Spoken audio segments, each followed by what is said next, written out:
राजा दे दे दान जमी को, राजा दे दे दान जमी को, राजा दे दे दान जमी को, राजा दे दे दान जमी को, राजा दे दे दान जमी को।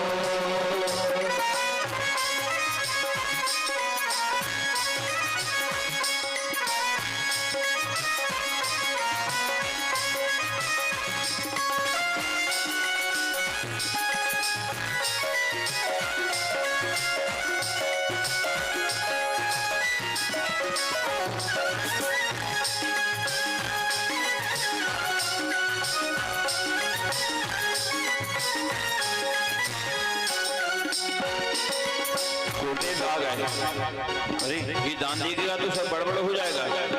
तो गुरुदेव आके कहने लगे, क्या कह रहे हैं? अरे राजन तुमको दान नहीं देना। बोले गुरु जी क्यों नहीं दान दूं? अरे तुम बोले इसे नहीं जानते? बोले क्यों महाराज, ये बामन भगवान है, 3 पग भूमि तो मांग रहा है।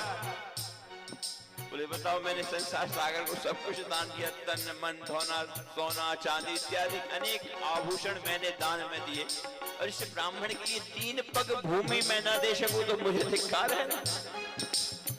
रघु ऋषि हंसने लगे, अरे राजन तू भी बड़ा मूर्ख है, ये तो मूर्ख ही है और तू क्यों मूर्ख बन रहा है? बोले क्यों? बोले ये और कोई नहीं है, ये तो भगवान जो सबको देता संसार करता, वो तेरे यहाँ द्वार पे आज मांगने आया है। और राजन बड़ा प्रसन्न हुआ, महाराज बड़े सौभाग्य की बात है। बोले बताओ, जो संसार को दे रहा वो आज मेरे द्वार पे आए और वो खाली जाए तो कैसे मैं गड़बड़ में डरी? तो बोले इसलिए मैं तो दान दूंगा। और भगवान ने कहा, राजा दे दो दान जमी को, राजा दे दे दान जमी को।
भगवान ने कहा, राजन तुम्हारी जो इच्छा हो मैं चला जाऊंगा, मत दो मुझे दान। उसने कहा, भगवान तुमने संसार सागर को दिया और मुझसे मांगने आए हो, मैं कितना बड़ा हूँ, इसका तात्पर्य तुमसे बड़ा हूँ मैं प्रभु। ये तो मेरे सौभाग्य की बात है और वास्तव में होनी भी चाहिए। जो संसार सागर को दे रहा और वो ही आज मेरे घर पे आए और उसे मैं ना दूं तो फिर कैसे क्या लाभ मिलेगा।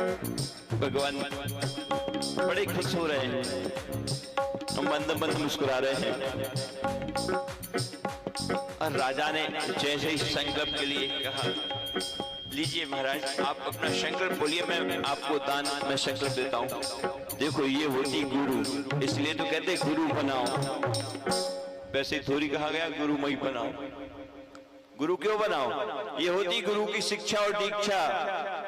चेले पे जब आंच आए, देखो यहाँ कर्म कर रहे अपना गुरु, ये होते गुरु का फल। इसलिए कहते भैया ध्यान से बनाओ गुरु, जो हमारे हर एक समय पे, हर एक आपदा पे, हर एक कष्ट में तुम्हारे साथ खड़ा हो, तुम्हारा कर्म कर सके, वो है तुम्हारे नाम का गुरु। ऐसा थोड़ी किसी को बना लिया कहीं कोई भी आ गया और वो एक आध बार तो आए साल में, कम से कम भोजन पानी कर ले, जूठन तो गिरा दे हमारे घर में। गुरु का तात्पर्य, और यहाँ गुरु ने कर्तव्य निभाया कि मेरा चेला जा रहा बर्बाद होने को, इसको रोकना है, क्या करूं मैं? गुरु ने विचार किया कि अब तो ये मानेगा नहीं, ये संकट में इसने सिक्का सुपारी रखी लिया है, कुछ भी ले लिया है, तब क्या करूं? बोले जो एक श्रृंगी होता ना, एक टोटी वाला लोटा जो होता ना टोटी वाला, और उसमें से जैसे ही जल डालने के लिए उससे कहा तो भृगु ऋषि उस टोटी में जाके बैठ गए। देखो अच्छा भगवान ने